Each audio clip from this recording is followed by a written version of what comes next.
But first, a driver faces charges tonight after Portsmouth police say he ignored warning signs and was struck by a train. He and a child went to the hospital and are expected to be okay. 10 on your side's Erin Kelly talked to drivers who say that intersection needs more safety measures to keep this from happening. Erin? Well, you'll notice behind me that there are no crossing gates at this intersection. There are warning lights, however, that drivers are supposed to obey. But we did talk to some people who say they would like to see those gates up there as an additional deterrent for drivers in a rush. Stupidity. No other way, no other way to explain it. I think it's really silly to try to do that. It happens more than you think.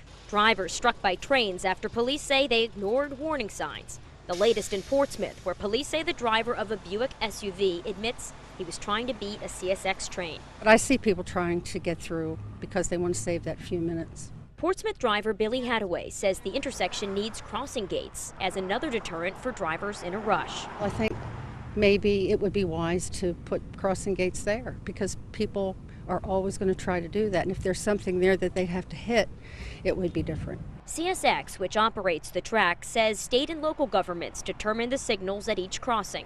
The configuration of the intersection and traffic flows and other details that are specific to that intersection may end up having an impact on the crossing devices that the state selects to install. Federal Railroad Administration reports show 14 incidents at that intersection since the late 70s. In all but 3 cases, the driver didn't stop. You had double sets of gates coming down on each side. They couldn't get through it.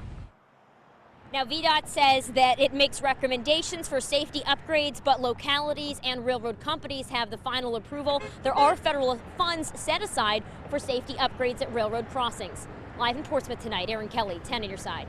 CSX says the conductor and engineer are okay. Police charged the SUV driver with failure to yield.